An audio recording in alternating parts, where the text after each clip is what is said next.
آج جدید دور میں بھی ہم دیکھتے ہیں کہ دنیا بھر میں جلد کی رنگت، لہجے اور مذہب یا مسلک کے معمولی فرق کی بنیاد پر بھی آدمیوں نے دوسرے آدمیوں کی نسل در نسل کا قتل عام کیا ہے۔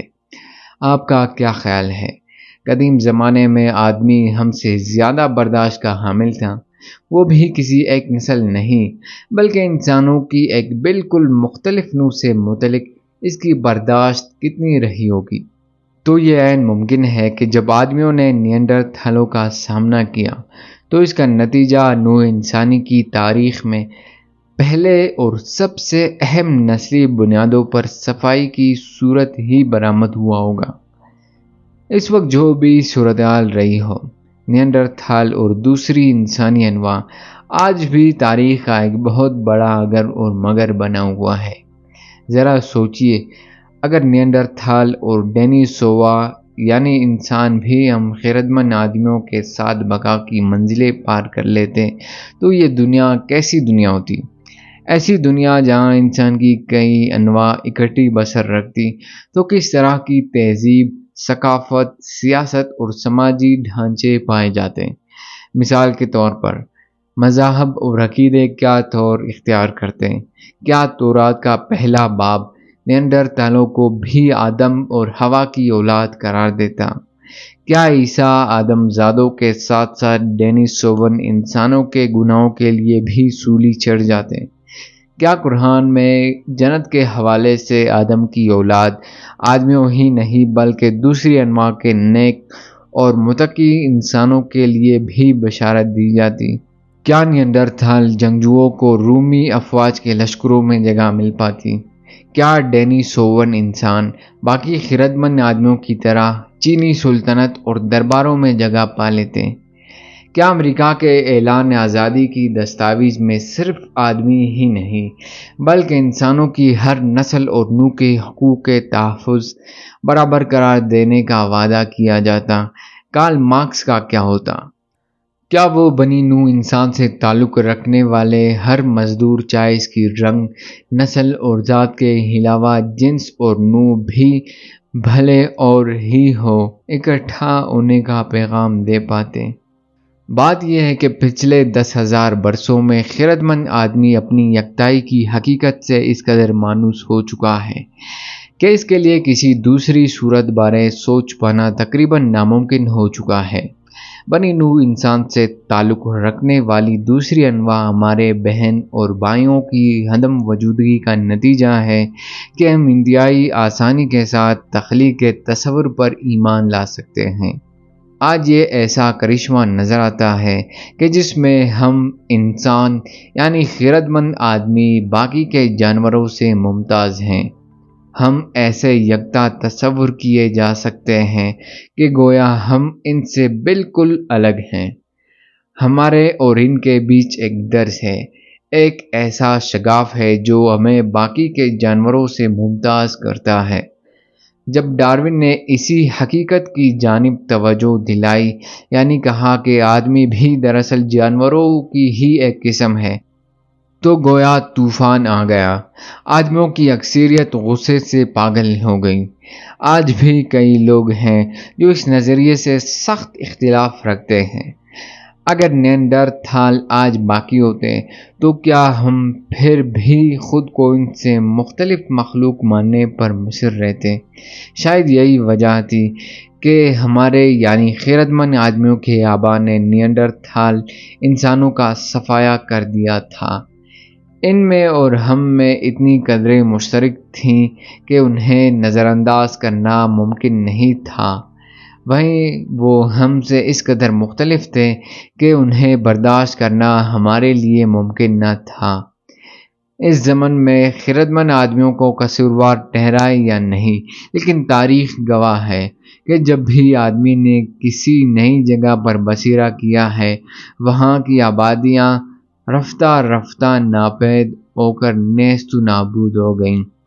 انسانوں کی سولو نامی نوع کی ملنے والی باقیات 50,000 سال پرانی ہیں۔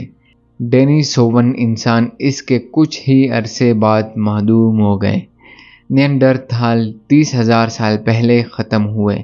کرۂ ارض پر پائے جانے والی آخری بونے انسان فلوریز جزیرے پر بسر رکھتے تھے۔ اس کی قسم کا دیا 12,000 سال پہلے بجھ گیا۔ ان کی باقیات صرف ہڈیوں، پتھر کے اوزاروں، ہتھیاروں، ہمارے جینیاتی مادے میں ڈی این اے کی چند لڑیوں اور کئی اہم سوالوں کی شکل میں رہ گئی ہیں۔ اس دور کے انسانوں کی باقیات میں ہم بھی تو شامل ہیں۔ ہم تو خود کو خیرت مند آدمی کہلواتے ہیں۔ بنی نوح انسان کی آخری جنس باقی بچ رہی نوح ہے۔ ہم کون ہیں؟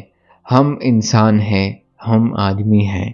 اب دنیا میں انسانوں کی صرف ایک ہی قسم خیرت مند آدمی باقی ہے، یعنی ہومو سیپینس۔ آخر آدمی کی کامیابی کا راز کیا تھا؟ ہم آدمیوں نے آخر اتنی تیزی کے ساتھ دنیا کے دور دراز کونوں اور ماحولیاتی لحاظ سے انتہائی مختلف مسکنوں میں تباہ منا کر کیوں کر بسر اختیار کر لی؟ ہم نے بنی نوح انسان کی باقی قسموں اور اجناس کو آخر گمنامی میں کیسے دھکیل دیا؟ دوسرے انسان بالخصوص نیانڈرتھال جو کہیں بڑھ کر مضبوط اور بڑے دماغوں جو سخت موسم میں گزارا بھی کر لیتے تھے، آدمی کی یورش کا سامنا کیوں نہ کر سکے؟ یہ سوالات نہایت اہم ہیں، اور جوں جوں سوچتے جائیں یہ بحث غضب اور شدت اختیار کرتی جاتی ہے۔ ان سارے سوالوں کا غالباً ایک ہی جواب ہے۔ یہ وہ شے ہے جو اس بحث کو جاری رکھنے بلکہ شروع کرنے کا باعث بھی ہے۔ وہ جواب یہ ہے کہ آدمی نے دنیا اس لیے فتح کی کیونکہ وہ بولی ایجاد کرنے میں کامیاب ہو گیا تھا۔ علم کا درخت۔ جیسا کہ اب ہم جان چکے ہیں کہ آدمی کی آبادیاں مشرقی افریقہ میں تو 1.5 لاکھ سال پہلے ہی پھیل چکی تھی، لیکن آج سے تقریباً 70,000 سال پہلے اس نے باقی انواع انسانی کو معدومیت کے دہانے پر پہنچا کر پورے کرۂ ارض پر چڑھائی کر لی تھی۔ اس عرصے کے بیچ اگرچہ ہزاروں سال قدیم آدمی کی خصلت جدید آدمی کے جیسی ہی تھی، لیکن اسے دوسری انواع انسانی پر کسی بھی طرح سے فوقیت نہیں ملی۔ قدیم آدمی نے اس دوران کوئی نفیس اوزار، کسی بھی قسم کا کاری ہتھیار اور نامی گرامی کارنامے سر انجام نہیں دیے۔ حقیقت تو یہ ہے کہ خیرت مند آدمی اور دوسرے انسانوں کی پہلی مڈ بھیڑ میں نیانڈرتھال کو فتح حاصل ہوئی تھی۔ 1 لاکھ سال پہلے آدمیوں کے چند گروہوں نے شمال کی جانب ہجرت کی۔ یہ آج کی دنیا میں ملک شام کا علاقہ تھا جو نیانڈرتھال انسانوں کا مسکن ہوا کرتا تھا۔ آدمیوں کو یہاں پیر جمانے میں سخت ناکامی کا سامنا کرنا پڑا۔ اس کی وجہ شاید یہ تھی کہ یہاں کے مقامی نیانڈرتھال نہایت بدمزاج واقع ہوئے تھے، یا شاید درست اور سخت موسم آڑے رہا ہوگا۔ ہمیں پوری طرح علم نہیں ہے، لیکن کیا خبر آدمی نیانڈرتھال انسانوں کے بجائے یہاں پائے جانے والے جراثیموں اور طفیلی کیڑوں کے ہاتھوں شکست کھا گیا ہو۔ اس شکست کی وجہ جو بھی رہی ہو، یہ طے ہے کہ آدمی کو پسپائی اختیار کرنی پڑی تھی، اور مشرق وسطیٰ کو نیانڈرتھال انسانوں کے لیے کھل کھیلنے کے لیے چھوڑنا پڑا تھا۔ اس دور میں آدمی کی اس طور غیر معیاری کارکردگی نے محققین کو یہ سوچنے پر مجبور کر دیا ہے کہ شاید قدیم آدمی کے دماغ آج کے جدید آدمی سے قدرے مختلف رہے ہوں گے۔ وہ بھلے جسمانی طور پر ہمارے ہی جیسے نظر آتے ہوں، لیکن ان کی دماغی صلاحیتیں جیسے سیکھنا، یاد رکھنا اور اطلاع بینی وغیرہ انتہائی محدود رہی ہوں گی۔ اس دور کے قدیم آدمی کو انگریزی زبان سکھانا، اسے آج کے مذہبی عقائد پر قائل کرنا یا اسے نظریہ ارتقاء سمجھا پانا گویا بھینس کے آگے بین بجانے کے مترادف ہوتا۔ ایسی کسی بھی کوشش کا نتیجہ سوائے مایوسی کے کچھ نہ نکلتا۔ جیسے یہ، ویسے ہی آج کے جدید دور کے آدمی کے لیے بھی قدیم دور کے اس آدمی کی بولیاں سیکھنا سمجھنا اور سوچنے کے انداز کو سمجھ پانا تقریباً ناممکن ہوتا۔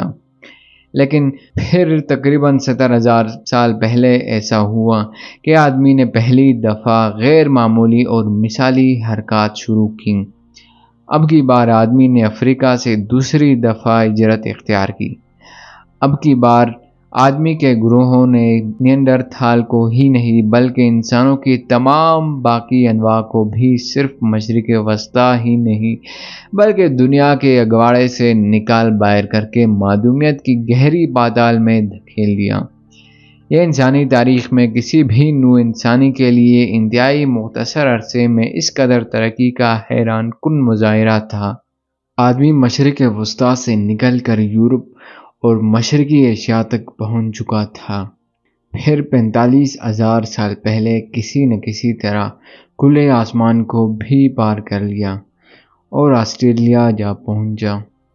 یہ وہ براعظم تھا جہاں اس سے قبل کبھی کسی انسان نے قدم نہیں رکھا تھا۔ 70,000 سال سے لے کر 30,000 سال کے عرصے میں کشتی، تیل سے جلنے والے چراغ، تیر، کمانیں اور سوئیاں، گرم کپڑے سینے اور پرونے کے لیے لازم ایجاد ہوئی۔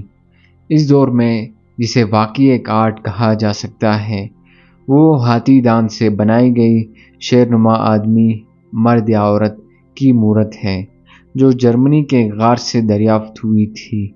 یہ آرٹ اور کاریگری اس دور میں مذہبی عقائد، کامرس اور سماجی طبقہ بندی کی طرف پہلا واضح اشارہ بھی ہے۔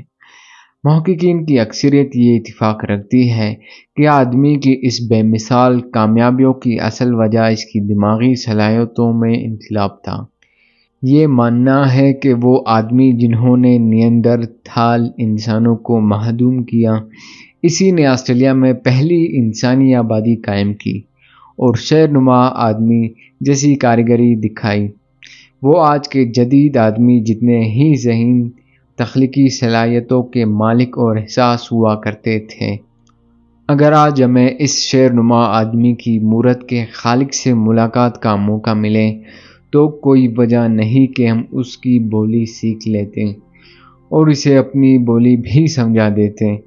ہم اس دور کے آدمی کو اربوں سے سمجھا سکتے تھے جو آج ہم جانتے ہیں، انہیں ایلس ان ونڈرلینڈ کے قصے سنا سکتے تھے اور کوانٹم فزکس کی پیچیدگیاں بھی دکھلا سکتے۔ یہی نہیں بلکہ اس قدیم دور کا آدمی اپنے خیالات اور دنیا سے متعلق اپنے نظریات ہمیں نہایت آسانی سے سمجھا سکتا تھا۔ سوچ کا یہ نیا انداز اور اطلاع بینی کے جدید طریق آج سے تقریباً 70,000 اور پچھلے 30,000 سال کے درمیانی عرصے میں ہوا۔ اس دور کو شعور یا آگاہی کا انقلاب قرار دیا جاتا ہے۔ اس شعور اور آگاہی کا سبب کیا تھا ہم یقینی طور پر کچھ نہیں کہہ سکتے۔ اس زمن میں سب سے عام اور قابل فہم نظریہ یہ ہے کہ حادثاتی طور پر جینیاتی تبدیلیاں رونما ہوئی تھیں، ایسی تبدیلیاں جنہوں نے خیرت مند آدمی کے دماغ کی اندرونی تاروں کو کچھ ایسے چھیڑا کہ وہ غیر معمولی طور پر سوچنے کے قابل ہو گیا اور ایک نئے انداز، جدید بولی اور زبان کی شکل میں ایک دوسرے سے رابطہ کرنے، اطلاع بینی اور رسائی کے قابل ہو گیا۔ ہم اس کو علم و آگاہی کے درخت کی جینیاتی تبدیلی قرار دیتے ہیں۔ اب سوال یہ پیدا ہوتا ہے کہ آخر یہ جینیاتی تبدیلی خیرت مند آدمی کے دماغ میں ہی کیوں پیدا ہوئی؟ یہ انقلاب نیانڈرتھال کے یہاں کیوں نہ آیا؟ اب یہ بھاگیہ اور قسمت، نصیب اور تقدیر جیسی بات ہے۔ آپ اس کو عقلی طور پر ایک اتفاق بھی قرار دے سکتے ہیں۔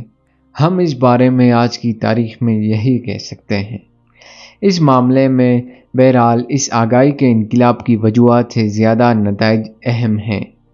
یہاں ایک نہایت دلچسپ اور اہم ترین سوال تو یہ ہے کہ آدمی کی ایجاد کردہ اس نئی بولی یا زبان میں ایسی کیا خاص بات تھی کہ وہ دنیا کو فتح کرنے کے قابل ہو گیا؟ یہ زبان اس دنیا کی پہلی زبان نہیں تھی۔ ہر جانور اپنے تئیں کسی نہ کسی زبان کا استعمال کرتا آیا ہی ہے۔ یہاں تک کہ کیڑے اور مکوڑے جیسے چونٹیاں اور شہد کی مکھیاں بھی نہایت نفیس طریقے سے ایک دوسرے کے ساتھ رابطہ کاری، اطلاع اور رسائی کا نظام بھولی رکھتی ہے۔ وہ نہایت غیر معمولی انداز میں ایک دوسرے کو خوراک اور پھل پھولوں بارے اطلاع فراہم کرتی ہیں۔ کئی جانور بشمول افریقی بندر، بن مانوس اور بندروں کی باقی تمام اقسام کے یہاں واضح صوتی بولیاں پائی جاتی ہیں۔ مثال کے طور پر ہرے بندر اطلاعات کی ترسیل کے لیے کئی طرح کی آوازوں پر مشتمل پکار کا سہارا لیتے ہیں۔ ماہر حیوانات نے ایسی ہی ایک چیخ نما پکار کا تفصیلی جائزہ لیا تو اس کا مطلب کچھ یوں ہے: محتاط رہو۔ عقاب ہے اسی طرز لیکن تھوڑی سی مختلف آواز کا مطلب ہے محتاط رہو۔ شیر ہے سائنسدانوں نے جب یہی ریکارڈ شدہ عقاب سے متعلق آوازیں ہرے بندروں کے ایک جتھے کے سامنے ریکارڈ پر چلائے تو تمام بندر یکدم ہی ساری مصروفیات ترک کر کے خوف زدہ ہو گئے اور اوپر آسمان میں جھانکنے لگے۔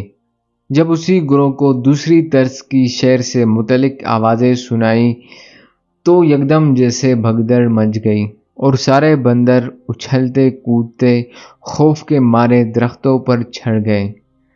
آدمی کی خصوصیت یہ ہے کہ وہ ہرے بندروں کے مقابلے میں کئی زیادہ اور کئی طرح کی آوازیں نکال سکتا ہے، لیکن یہ ایسی خاصیت ہے جو ہاتھیوں اور ویل مچھلیوں میں بھی پائی جاتی ہے۔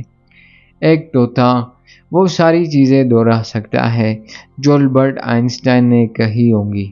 یہی نہیں بلکہ طوطے تو فون کے بجنے کی آواز، دروازے کی چرچراہٹ اور سائرن کی نقل بھی اتار لیتے ہیں۔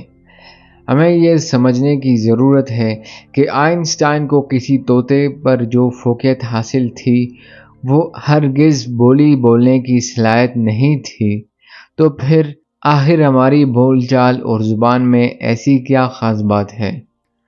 اس سوال کا سب سے عام جواب یہی ہے کہ ہماری زبانیں اور بولیاں نہایت لچکیلی اور نرم طبع ہیں۔ ہم آوازوں اور اشاروں کی محدود تعداد کو لاتعداد جملوں میں استعمال کر سکتے ہیں، وہ بھی ایسے کہ ہر جملے کا یکتا مطلب ہوتا ہے۔ یہی وجہ ہے کہ ہم اپنے ارد گرد کی دنیا کے بارے میں غیر معمولی مقدار میں معلومات کو اچھی طرح سمجھ کر، دماغ میں اتار کر، اسے جمع کر کے پھر دوسروں کو بھی فراہم کر سکتے ہیں۔ ایک ہرا بندر اپنے ساتھیوں کو صرف منتبہ کر کے کہہ سکتا ہے کہ محتاط رہو۔ شیر ہے لیکن اس کے برعکس آدمی اپنے دوستوں کو پوری کہانی سنا سکتا ہے۔ جیسے آج صبح کا واقعہ ہے، دریا کے کنارے میں نے ایک شیر کو دیکھا جو تنومند جنگلی بھینسوں کے ریوڑ کا پیچھا کر رہا تھا۔ پھر وہ مزید تفصیلات جیسے اس شیر کی موجودگی کا صحیح میل وقوع اور اس جگہ پر جانے والے تمام رستوں کی معلومات وغیرہ بتا سکتا ہے۔ اس طرح کی تفصیلات سے آگاہی کا فائدہ یہ ہوتا ہے کہ اس آدمی کے قبیلے کے لوگ یا اس کے باقی ساتھی مل کر اس بارے غور و خوض کر سکتے ہیں۔ وہ دریا کا رخ کر کے شیر کو بھگانے کا فیصلہ کر سکتے تھے۔ وہاں جنگلی بھینسوں کا ایک پورا ریوڑ بھی ہے تو شکار کی منصوبہ بندی بھی کی جا سکتی تھی۔ اس سے متعلق ایک دوسرا نظریہ یہ بھی کہتا ہے کہ دراصل ہماری بے مثل اور منفرد زبان ارتقائی عمل سے گزر کر دنیا سے متعلق معلومات کی رسائی کا ذریعہ بن گئی تھی، لیکن اس زمانے میں ترسیل کی جانے والی سب سے اہم معلومات شیروں اور جنگلی بھینسوں کے محل وقوع سے متعلق نہیں تھی، بلکہ یہ دوسرے آدمیوں کے بارے، ان کے مشغولات، روزمرہ جانکاری اور ذاتی باتیں ہوا کرتی تھیں۔ ہماری بانت بولیوں کا اصل رنگ اور ارتقائی خاصیت دراصل گپ شپ اور ادھر ادھر کی باتوں میں مہارت ہے۔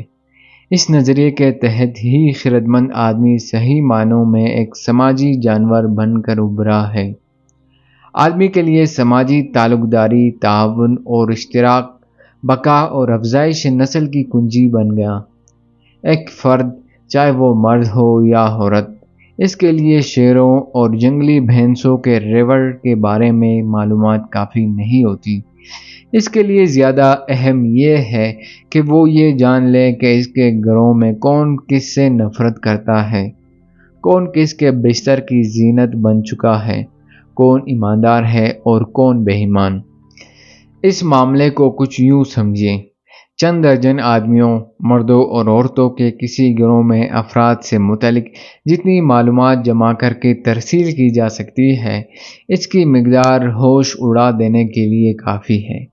مثال کے طور پر تحقیق سے ثابت ہے کہ 50 افراد پر مشتمل کسی معمولی گروہ میں افراد کے بیچ تعلق، واسطوں، رشتوں اور نعتوں کی تعداد کم از کم 1225 ہو سکتی ہے۔ سماجی لحاظ سے مزید گہرے اور پیچیدہ میل اور امتزاج تو لاتعداد ہوتے ہیں۔ بن مانوس اور افریقی بندروں کی تقریباً اقسام اس طرح کی سماجی معلومات کے حصول میں بے حد دلچسپی رکھتے ہیں، لیکن وہ اس بارے مؤثر انداز میں گپ شپ اور لاف گزانی میں شدید مشکل کا سامنا کرتے ہیں۔ نیانڈرتھال اور قدیم آدمیوں کو بھی ایک دوسرے کی پشت پر غیبت اور چغل خوری میں شدید مشکلات رہی ہوں گی۔ یہ کہنے کو تو ایک مہلک اور مضرت رساں یعنی بدنیتی پر مشتمل عادات ہیں، لیکن بہرحال بڑی تعداد میں افراد کے بیچ تعاون اور اشتراک کے لیے انتہائی لازم جز ہیں۔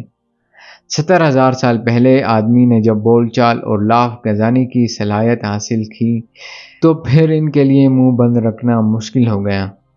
اسی دور کے آدمی بھی گھنٹوں کسی موضوع پر بیتکان گفتگو جاری رکھ سکتے تھے۔ کئی لوگوں کے بارے مستند معلومات حاصل ہو جائیں تو کئی افراد کے چھوٹے چھوٹے گروہوں کو ایک دوسرے میں ضم کر کے بڑا گروہ تشکیل دیا جا سکتا تھا۔ مستند معلومات سے مراد لوگوں کو ایک دوسرے کی سچائی پتہ چلتی، بھروسے کا اندازہ ہو جاتا ہے۔ اسی صلاحیت کے بل بوتے پر آدمی ایک دوسرے کے ساتھ زیادہ گہرے تعلقات بنا سکتا تھا، نئے رشتے جوڑ سکتا تھا اور کسی بھی فرد اور گروہ کے بارے میں سمجھ بوجھ میں اضافہ کر کے بہتر طریقے سے سماجی طور پر اشتراک اور تعاون کر سکتا تھا۔ یہ عین ممکن ہے کہ گپ شپ اور لاف گزانی سے متعلق یہ نظریہ سننے میں مضحکہ خیز لگتا ہو، لیکن سنجیدہ تحقیق اس نظریے کی خوب حمایت کرتی ہے۔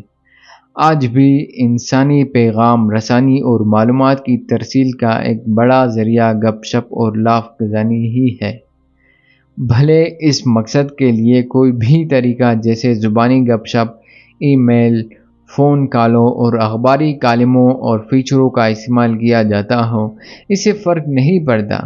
توجہ سے دیکھا جائے تو ایسا لگتا ہے کہ جیسے ہماری زبان اور بول چال کی صلاحیت اسی مقصد کے لیے وجود میں آئی تھی۔ آپ کا کیا خیال ہے؟ تاریخ کے شعبے میں زندگی بھر تحقیق میں صرف کرنے والے پروفیسر حضرات جب دوپہر کو کھانے کی میز پر جمع ہوتے ہیں تو وہ پہلی جنگ عظیم کی وجوہات پر بحث کرتے رہتے ہیں، یا سائنسی کانفرنسوں میں شرکت کرنے والے دنیا بھر سے جمع ہونے والے نیوکلیئر سائنس کے طبیعیات دان چائے کے وقفے میں کوانٹم فزکس کے پیچیدہ موضوعات پر گفتگو کرتے رہتے ہیں۔ ظاہر ہے کہ بعض اوقات تو ایسا ہی ہوتا ہوگا، لیکن ہمیشہ ایسا نہیں ہوتا، بلکہ ہمیشہ تو یہ ہوتا ہے کہ یہ حضرات جب فارغ وقت ملے تو وہ اس پروفیسر کے بارے میں افواہوں پر بات کرتے نظر آتے ہیں، جس کی بیوی نے اسے اپنی داشتہ کے ساتھ رنگوں ہاتھوں پکڑ لیا تھا۔ ویسے زیادہ تر پروفیسر حضرات کھانے کی میز پر ڈپارٹمنٹ کے چیئرمین کی بدخوئیاں کرتے پائے جاتے ہیں۔ اکثر تو تازہ ترین ریسرچ کے لیے ملنے والی گرانٹ کی رقم کے بارے میں بڑ مارتے رہتے ہیں، یا دوسروں کو ملنے والی گرانٹ کے فضول استعمال پر سیخ پا نظر آتے ہیں۔ گپ شپ اور ادھر ادھر کی باتیں عام طور پر ایک دوسروں کی خطاؤں اور برائیوں سے متعلق ہوا کرتی ہیں۔ افواہیں پھیلانے والے صحیح معنوں میں چوتھے منصب یعنی صحافت سے جڑے ہوتے ہیں۔ صحافیوں کا تو کام ہی سماج اور معاشرے کو بدعنوان اور مفت خور عناصر کے بارے میں منتبہ کرنا اور ان سے متعلق معلومات فراہم کرنا ہوتا ہے۔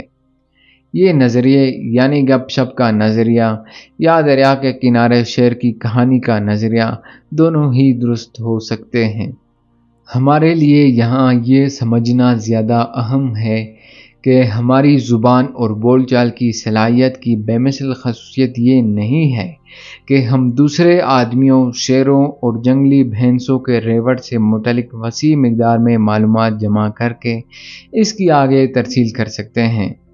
ہماری بول چال اور زبان کی صلاحیت کی اصل خوبی تو یہ ہے کہ ہم ان چیزوں کے بارے میں معلومات جمع کر کے آگے ترسیل کر سکتے ہیں جو سرے سے وجود ہی نہیں رکھتی۔ جہاں تک ہمیں علم ہے، آدمی انسانوں میں واحد نوع ہے جو ایسی مخلوقات، ذاتوں، ہستیوں اور موجودات کے بارے میں بات کر سکتا ہے جسے اس نے خود کبھی دیکھا، سنا، چھوا اور سونگھا بھی نہیں ہوتا۔ قصے، حکایات، الف لیلوی داستانیں، کہانیاں، اساطیر، خداؤں کے بارے میں روایات اور مذہب کا تصور پہلی بار شعور اور آگاہی کے اسی انقلاب کے ساتھ سامنے آیا تھا۔ دوسرے جانوروں کی کئی اقسام اور انسان کی تقریباً سبھی انواع پہل صرف یہی کہا کرتی تھی کہ محتاط رہو، شیر ہے۔ لیکن یہ شعور اور آگاہی کی دین ہے کہ خرد مند آدمی کو یہ صلاحیت حاصل ہو گئی کہ وہ یہ کہنے کے قابل ہو گیا کہ خبردار، آگے شیر ہے۔ لیکن سنو، یہ جو شیر ہیں اصل میں ہمارے قبیلے کی حفاظت پر معمور پاکرو ہوتے ہیں۔ تصوراتی اور خیالی مفروضے گڑھنے کی صلاحیت ہی ہم آدمیوں کی زبان اور بول چال کی بے نظیر اور بے مثل خوبی ہے۔ اس امر پر متفق ہونا قدرے آسان ہے کہ یہ صرف آدمی ہی ہے کہ جو ان چیزوں کے بارے میں بات چیت کر سکتا ہے جو اصل میں وجود ہی نہیں رکھتی۔ یہ آدمی ہی ہے جو ہر صبح ناشتے سے قبل ہی 6-8 مختلف ایسی چیزوں پر یقین کامل کر کے تیار بیٹھا ہوتا ہے۔ آپ ایک بندر کو کسی بھی صورت اپنی خوراک یعنی کیلا مرنے کے بعد بندروں کی جنت میں لاتعداد کیلوں کے وعدے پر آپ کے حوالے کرنے پر قائل نہیں کر سکتے۔ لیکن آخر ایسا کرنا کیوں اہم ہے؟ فکشن خطرناک حد تک گمراہ کن، پریشان کن حد تک خیالات کو منتشر کرنے کا سبب بن سکتا ہے۔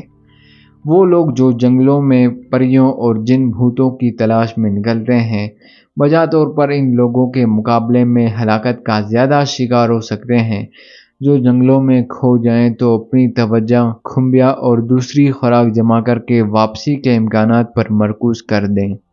اسی طرح ہم جب گھنٹوں پاک ارواح اور سرپرست محافظ ہستیوں کی عبادت میں گزار کر اپنا قیمتی وقت ضائع نہیں کر رہے ہوتے، یہی وقت ہم اپنی حالت کو بہتری، خوراک پیدا کرنے، لڑ کر فتح حاصل کرنے اور حرام کاری اور افزائش نسل کے لیے بھی تو استعمال کر سکتے ہیں۔ فکشن کا اصل کمال یہ نہیں ہے کہ آج ہم لاتعداد غیر مرئی چیزوں پر یقین رکھتے ہیں۔ فکشن کا اصل کمال یہ ہے کہ ہم اجتماعی طور پر سب کے ساتھ مل کر غیر مرئی چیزوں پر یقین پال سکتے ہیں۔ ہم دوسرے لوگوں کے ساتھ مل کر قصوں، داستانوں اور دیومالائی اساطیر جیسے تورات و انجیل کی تخلیق سے متعلق حکایات، قدیم آسٹریلوی داستانوں اور جدید ریاستوں کی قوم پرست مفروضات کو ترتیب دے سکتے ہیں۔ اس طرح کی ساری حکایات اور اساطیر، قصے اور کہانیاں آدمی کو بڑی تعداد میں مل کر غیر معمولی انداز میں نہایت احسن طریقے سے ایک دوسرے کے ساتھ لچک اور لوچدار انداز میں تعاون اور اشتراک کی صلاحیت عطا کرتی ہیں۔ چیونٹیاں اور شہد کی مکھیاں بھی بڑی تعداد میں مل جل کر کام کرتی ہیں، ایک دوسرے کے ساتھ تعاون کرتی ہیں، لیکن وہ ایسا صرف انتہائی سخت گیر طریقے اور صرف قریبی خاندان کی چیونٹیوں اور شہد کی مکھیوں کے ساتھ ہی مل جل کر کرتی ہیں۔ بھیڑیے اور بن مانسوں میں چیونٹیوں اور شہد کی مکھیوں کی نسبت تعاون اور اشتراک خاصا لچکدار ہوتا ہے، لیکن وہ ایسا صرف اور صرف چھوٹے جھتوں میں ہی رہ کر سکتے ہیں۔ بھیڑیے اور بن مانس صرف انہی بن مانسوں اور بھیڑیوں کے ساتھ مل کر جھتے بناتے ہیں جن سے وہ اچھی طرح مانوس ہوں۔ دوسری طرف آدمی کی خوبی یہ ہے کہ وہ ایک دوسرے کے ساتھ مل کر بے پناہ حد تک لچکدار انداز میں کام کر سکتے ہیں۔ ایک آدمی لاتعداد اجنبیوں کے ساتھ مل کر ہر طرح کا کام سر انجام دے سکتا ہے۔ یہی وجہ ہے کہ آدمی اس دنیا پر حکومت کرتا ہے، جبکہ چونٹیاں آدمی کی چھوڑی ہوئی خوراک استعمال کرتی ہیں، اور بن مانوس آج چڑیا گھروں اور آدمی کی بنائی ہوئی لیبارٹریوں میں قید ہیں۔ پجو کی کہانی۔ یہ جو بن مانوس ہوتے ہیں، ان کے رہن سہن کا طریقہ یہ ہے کہ درجنوں کی تعداد میں مل جل کر چھوٹے چھوٹے جتوں کی شکل میں بسر رکھتے ہیں۔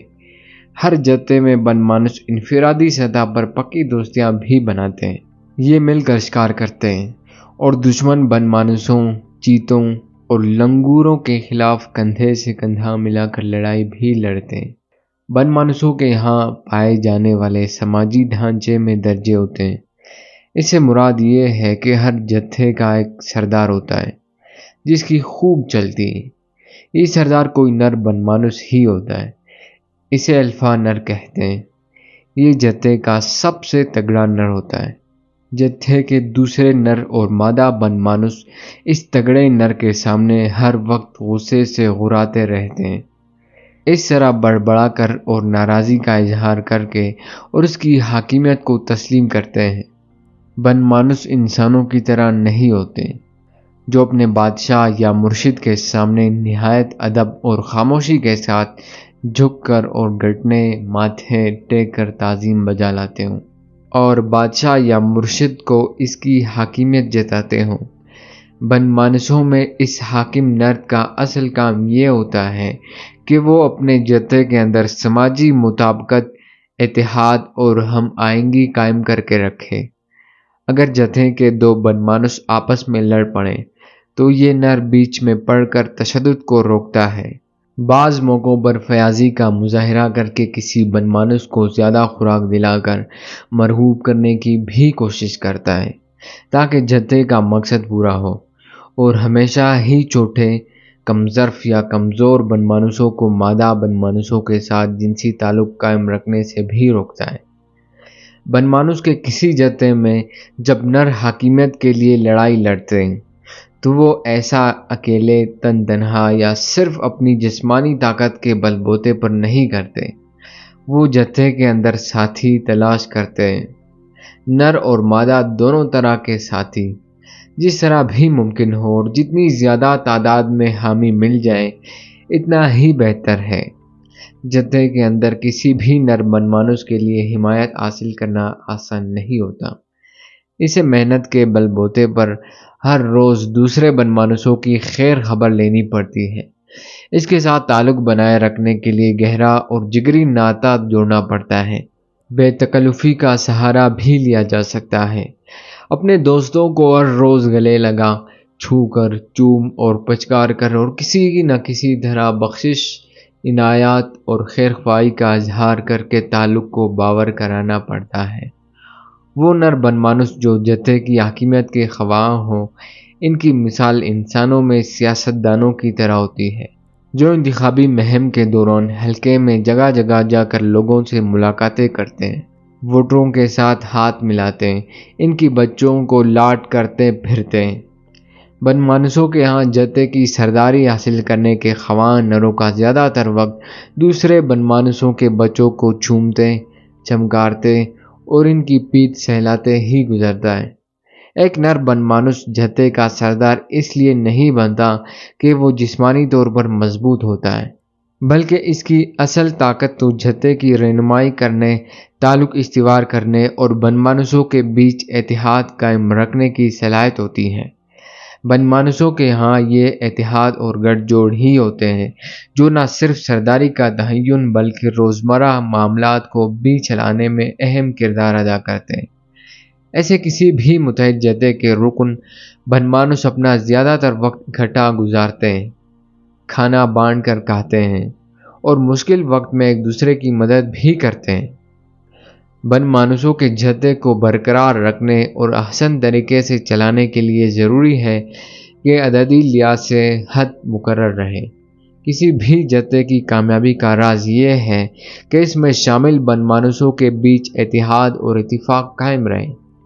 اس کے لیے ضروری ہے کہ جتھے میں شامل سارے بن مانوس ایک دوسرے کو بہت ہی اچھی طرح جانتے ہوں اور ان کے بیچ گہرا تعلق شرط ہے۔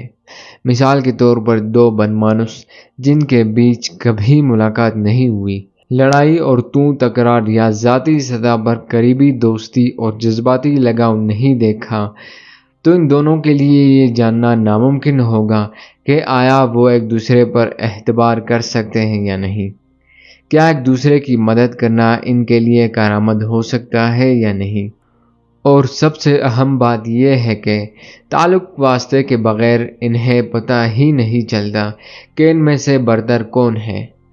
عام طور یعنی قدرتی طور پر بن مانوسوں کے ایک مثالی جتھے میں زیادہ سے زیادہ 20 سے لے کر 50 بن مانوس ہی ہوتے ہیں۔ جتھوں میں جیسے جیسے بن مانوسوں کی تعداد بڑھتی جاتی ہے، سماجی طور پر گروہی کمزور پڑتی جاتی ہے۔ ایک وقت ایسا آتا ہے کہ یہ جتھا برقرار نہیں رہ پاتا اور اگلے جتھے میں سے بن مانوسوں کا ایک نیا جتھا نکل آتا ہے۔ ایسا کم ہی ہوتا ہے کہ کوئی جتھا اتنا بڑا ہو جائے کہ اس میں شامل بن مانوسوں کی تعداد 100 تک پہنچ جائے۔ ایک جتھے میں شامل بن مانوسوں کے بیچ تو اتفاق قائم ہو سکتا ہے، لیکن ایسا ہونا تقریباً ناممکن ہے کہ دو الگ جتھوں کے بیچ گٹھ جوڑ ہو پائے۔ بن مانوسوں کے جتھے آپس میں کبھی اتحاد نہیں بناتے اور ان کے بیچ ہمیشہ ہی خوراک اور علاقے کے لیے لڑائی جاری رہتی ہے۔ سائنسدانوں نے بن مانوسوں کے جتھوں کے بیچ طویل لڑائیوں اور چپکلشوں کا پورا ریکارڈ جمع کر رکھا ہے۔ یہ لڑائیاں اور چپکلشیں برسوں چلتی رہتی ہیں۔ اوائل دور کے انسان بشمول قدیم آدمی کے سماجی زندگی میں بھی غالباً ایسے ہی نقوش حاوی رہے ہوں گے جیسے بن مانوس۔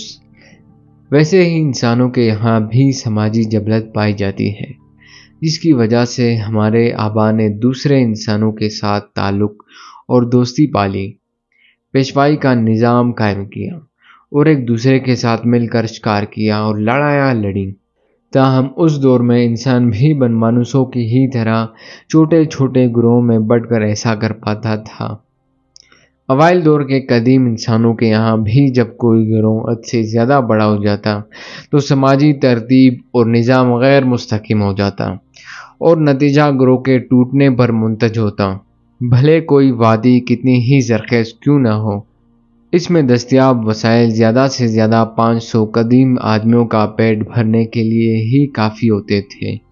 ایسے حالات میں یہ ممکن ہی نہیں تھا کہ بہت سے اجنبی لوگ مل جل کر اکٹھے بسر کر پاتے۔ ان کے بیچ یہ کیسے طے ہوتا تھا کہ رہنما کون ہوگا، کون کہاں اور کس حد تک شکار کر سکتا ہے، اور کون کس کے ساتھ ازدواج استوار کرے گا۔ یہ شعور اور آگاہی کی دین ہے کہ فضول گوئی اور گفتگو کا فن آیا، جس کے نتیجے میں آدمی کے لیے سماجی طور پر بڑے سے بڑا گروہ تشکیل دینا ممکن ہو گیا۔ لیکن گفت و شنید اور لاف گزانی کی بھی تو حد ہوتی ہے۔ عمرانیات کی تحقیق سے پتہ چلتا ہے گپ شپ، باہمی تعلق اور لا گزافی پر مبنی گروہ میں قدرتی طور پر زیادہ سے زیادہ 150 افراد ہی شامل ہو سکتے ہیں۔ اس سے زیادہ کسی آدمی کے لیے بھی ممکن نہیں ہے کہ وہ قریبی بلکہ کہیے کہ ذاتی سطح پر دوسرے لوگوں کو اچھی طرح جان پہچان سکے، ان کے ساتھ لگاؤ انس پال سکے۔ کوئی بھی آدمی 150 لوگوں سے زیادہ کے بارے میں سچی اور جھوٹی الغرض ہر طرح کی افواہیں جمع کر سکتا ہے اور نہ ہی اسے آگے پھیلا سکتا ہے۔ آپ خود سوچئے، ایک آدمی آخر کسی کے بارے میں کب تک چغل خوری کرے گا، کس کس کی غیبت کرے گا، کتنوں کے بیچ لگائی بجھائی کر سکتا ہے۔ آج بھی ہم دیکھتے ہیں کہ ایک عام آدمی کے سماجی تعلقات، نفسیات اور تنظیمی عضویت اسی جادوئی ہندسے یعنی 150 کے ارد گرد ہی گھومتی ہے۔ آپ اپنے ارد گرد بلکہ خود پر ہی غور کریں تو پتہ چلے گا کہ 150 آدمیوں سے کم جہاں بھی ہوگا وہاں مولے داروں، دیہاتیوں، کاروباریوں، سماجی حلقوں اور فوجی یونٹوں کی آپس میں خوب بنتی ہے۔ ان کی آپس میں اتنی زیادہ بنتی ہے کہ لوگ خوب شیر و شکر ہو کر رہتے ہیں۔ ان کے یہاں گہرے تعلق بن جاتے ہیں اور خوب غیبتیں ہوتی ہیں، چغلخوری میں مزہ آتا ہے۔ ایسی صورتحال میں کسی کو رسمی منصب کی کوئی حاجت محسوس نہیں ہوتی۔ لقب اور القاب خطاب کوئی معنی نہیں رکھتے اور عام طور پر معمولی رسوم و رواجوں کے سوا کسی دوسرے قانون دستور کی موٹی موٹی کتابوں کی کوئی ضرورت نہیں ہوتی۔ یہ لوگ آپس میں ہی مل بیٹھ کر معاملات طے کر سکتے ہیں۔ ایک فوجی پلاٹون کی مثال لے لیں جس میں 30-35 فوجی ہوتے ہیں۔ بھلے آپ ایک فوجی کمپنی کو دیکھ لیں جن میں زیادہ سے زیادہ 100 فوجی ہوتے ہیں۔ ایک فوجی پلاٹون یا کمپنی میں فوجی کیسے ایک دوسرے کے ساتھ جڑ جاتے ہیں، ان کے بیچ گہرے تعلق قائم ہو جاتے ہیں۔ اتنی بے تکلفی ہو جاتی ہے کہ ایک معزز سارجنٹ بھی اپنی کمپنی کا شاہ بن سکتا ہے۔ اس کی اتنی عزت ہوتی ہے کہ کمیشن افسران بھی اس کا لحاظ کرتے ہیں، اس کی بات سنتے ہیں۔ اسی طرح کوئی چھوٹا خاندانی کاروبار ہو تو اس کو چلانے کے لیے بورڈ آف ڈائریکٹرز کی ضرورت نہیں ہوتی۔ کیا آپ نے کبھی دیکھا کہ کسی چھوٹے سے کاروبار کا چیف ایگزیکٹو آفیسر ہو یا اکاؤنٹ کا پورا ڈپارٹمنٹ قائم کیا گیا ہو؟ سب سے عام کسی چھوٹے سے محلے یا گلی کی مثال لے لیں۔ 20-25 گھروں میں 150 لوگ مل جل کر رہتے ہیں۔ اس گلی میں 2-4 بڑے بھی ہوتے ہیں جن کی سبھی عزت کرتے ہیں۔ گلی محلے میں کوئی لڑائی جھگڑا ہو جائے تو وہیں مل بیٹھ کر حل نکال لیا جاتا ہے، کوئی عدالت نہیں لگتی۔ ایک دوسرے کی چغلیاں ہوتی ہیں، غیبت کی جاتی ہیں اور مزے مزے کے حلوے بٹتے ہیں، لیکن جب ہی ڈیڑھ کا انصاف پار ہوتا ہے تو وہ کیا خوب کہا جاتا ہے۔ اب وہ بات نہیں رہتی، معاملات ایسے نہیں چل سکتے جیسے کسی فوجی پلاٹون چھوٹے کاروبار یا گلی محلے میں چلا کرتے ہیں۔ آپ فوج میں ایک ڈویژن جس میں ہزاروں فوجی ہوتے ہیں ایک پلاٹون کی طرح نہیں چلا سکتے۔ چھوٹے خاندانی کاروباروں کو اس وقت شدید مشکلات اور گھمبیر صورتحال کا سامنا کرنا پڑتا ہے جب کاروبار اس قدر پھیل جائے کہ باہر سے لوگوں کو بھاڑے پر رکھنے کی ضرورت پڑتی ہو۔ ایسے کاروبار اگر خود کو دوبارہ سے ایجاد نہ کریں، اختراع پیدا نہ ہو تو ختم ہو جاتے ہیں۔ تو پھر آخر آدمی نے اس مشکل کا حل کیسے نکالا، اس دہلیز کو پار کیسے کیا؟ آدمی نے گلی محلے تو چھوڑ ہزاروں اور لاکھوں نفوس پر مشتمل شہر بھی بسا لیے، ایسی سلطنتیں قائم کی جن میں لاکھوں نہیں بلکہ کروڑوں لوگ آباد ہیں۔ آج کی ایسی جدید ریاستیں ہیں جن میں 50 کروڑ بلکہ 2-1 میں تو ارب 1.5 ارب تک شہری ہیں۔ اس کا راز بھی غالباً فکشن کے ظہور کے ساتھ جڑا ہے۔ لوگوں کی بڑی تعداد ایک دوسرے کے ساتھ مل جل کر اسی وقت کام کر سکتی ہے جب وہ مشترکہ طور پر ایک طرح کی ہی اسطوری داستانوں، قصوں اور مفروضوں اور تصورات پر یقین کر لیتی ہے۔ آپ بڑے پیمانے پر انسانی اشتراک اور باہمی تعاون کی کوئی بھی مثال لے لیں۔ ایک جدید ریاست، قرون وسطیٰ کا چرچ، بہت ہی پرانا شہر یا کوئی قدیم قبیلہ، ان سب کی جڑوں میں ایسی داستانوں، مفروضوں اور تصورات پر یقین ملے گا جو ان لوگوں کی اجتماعی سوچ اور خیال میں گویا گندی ہوئی تھی۔ چرچ کی جڑوں میں لوگوں کے باہمی مذہبی عقائد اور حکایات جمع ہیں۔ دو ایسے کیتھولک عیسائی جن کے بیچ آج تک کبھی ملاقات بھی نہیں ہوئی ہو، وہ ایک دوسرے کو جاننا تو چھوڑو، انہوں نے اسے قبل ایک دوسرے کا نام بھی نہ سنا ہو، وہ بھی آن کی آن میں کسی صلیبی جنگ میں شانہ بشانہ لڑ کر مرنے کے لیے تیار ہو جائیں گے۔ اگر جنگ نہ لڑ سکیں تو آنکھیں بند کر کے چندہ دے دیں گے جس سے اسپتال یا نیا چرچ کھڑا کیا جا سکتا ہے۔ آخر کیوں؟ اس کی وجہ یہ ہے کہ یہ دونوں عیسائی اس تصور پر یقین رکھتے ہیں کہ کسی زمانے میں خدا انسانی جسم پتلے میں مجسم ہو گیا تھا اور اس نے ہمارے گناہوں کے لیے خود کو سولی پر چڑھا لیا تھا۔ اب یہ ہمارا فرض ہے کہ ہم اس کی اس قربانی کا اپنی جان مال اور وقت کے ذریعے لحاظ رکھیں۔ اسی طرح ریاستوں کی جڑوں میں قوم پرستی کی خیالی باتیں گھلی ہوتی ہیں۔ دوسرے باشندے جو سیریبیا کے دو مختلف کونوں میں بستے ہیں وہ ایک دوسرے کو سرے سے جانتے تک نہیں۔ وہ دنیا میں کہیں بھی ایک دوسرے کی مدد کرنے، ان کی لڑائی لڑنے پہنچ جائیں گے، کیونکہ یہ دونوں دل و جان سے یقین رکھتے ہیں کہ سرب ایک قوم ہے۔ سیریبیا ان دونوں کا مشترک وطن ہے اور سرب جھنڈا اس دنیا کا سب سے برتر جھنڈا ہے۔ انصاف کے نظام کی جڑ میں قانون سے متعلق روایات کا ڈیرا ہے۔ دو وکیل جو خود بھی ایک دوسرے سے اجنبی ہیں، لیکن وہ دونوں مل کر ایک ایسے تیسرے اجنبی کے دفاع کے لیے کود پڑتے ہیں۔ کیونکہ یہ دونوں قانون، انصاف اور انسانی حقوق کی بالادستی میں یقین رکھتے ہیں۔ زیادہ تر انہیں اس کام کے پیسے بھی مل جاتے ہیں۔ غور کیجئے، یہ سارے معاملات ان کہانیوں، قصوں، حکایات، تصورات اور مفروضوں سے باہر کچھ معنی نہیں رکھتے، جو آدمی نے ایجاد کر کے ایک دوسرے کو سکھا، پڑھا اور ازبر کرا رکھے ہیں۔ لوگوں کی عام فہم کے تصورات سے باہر خداؤں، دیوتا، پیسے، انسانی حقوق، قوانین اور انصاف کا کوئی وجود نہیں ہے۔ آج کا جدید انسان یہ بات تو نہایت آسانی سے سمجھ جاتا ہے کہ قدیم اور اوائل دور کا انسان اپنے سماجی نظم و ضبط کو برقرار رکھنے کے لیے بھوت، پریت اور ارواح میں یقین رکھتا تھا۔ وہ پورے چاند کی رات کھلے میدان میں آگ جلا، جانور قربان کر کے خصوصی طور پر مل بھیٹا کرتا تھا۔ آج کا جدید انسان اس قدیم دور کی سماجی ترتیب کو تو نہایت خوب طریقے سے سمجھ لیتا ہے، لیکن یہ نہیں مانتا کہ آج جدید دور کے جدید اداروں، دستور اور رواج کی بنیاد بھی ویسی کی ویسی ہی ہے۔ اس نقطے کو سمجھنے کے لیے کاروباری دنیا کی کارپوریشنوں کی مثال لے لیں۔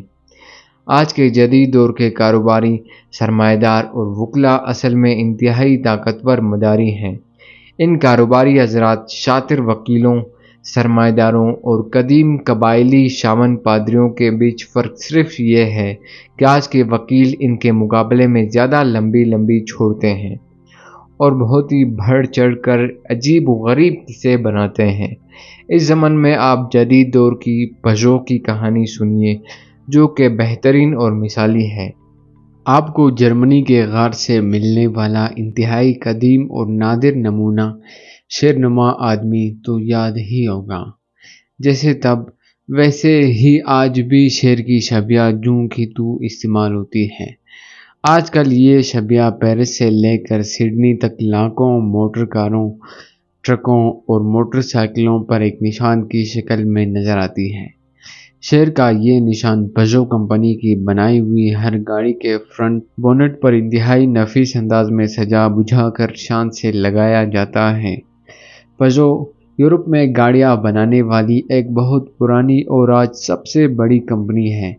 پژو کمپنی کی ابتدا مشرقی فرانس کے ایک چھوٹے سے قصبے میں ایک چھوٹے خاندانی کاروبار کی صورت میں ہوئی تھی۔ یہ قصبہ اس غار سے صرف 300 کلومیٹر دور واقع ہے، جہاں سے شیرنما آدمی کی مورتی دریافت ہوئی تھی۔ آج دنیا بھر میں پژو کمپنی کے ملازمین کی تعداد تقریباً 2 لاکھ ہے، جن میں سے اکثریت ایک دوسرے کے لیے بالکل اجنبی ہیں۔ ان 2 لاکھ اجنبی افراد کا ایک دوسرے کے ساتھ تعاون انتہائی مثالی ہے کہ صرف 2008 کے ایک برس میں پژو کمپنی نے تقریباً 15 لاکھ گاڑیاں بنا کر بیچیں، اور اس سے کمپنی کو حاصل ہونے والی آمدن کا تخمینہ 25 ارب یورو یعنی 60 ارب امریکی ڈالر ہے۔ اب آپ سوچئے، پژو جیسی اتنی بڑی بلا، اس کمپنی کا اپنا وجود کیا ہے؟ ہم یہ کہہ سکتے ہیں کہ پژو کمپنی کی گاڑیاں سڑکوں پر دوڑتی پھرتی نظر آتی ہیں، لیکن وہ تو ظاہر ہے گاڑیاں ہیں، کمپنی تو نہیں ہے۔ پژو کمپنی کی بنائی ہوئی ان ساری گاڑیوں کو دنیا بھر سے جمع کر کے کوڑیوں کے دام بیچ کر کسی کباڑی کی دکان پر ختم کر بھی دیں تو پھر بھی پژو کمپنی تو ختم نہیں ہوگی۔ پژو کمپنی بدستور نئی گاڑیاں بناتی رہے گی اور سالانہ رپورٹ جاری کرتی رہے گی۔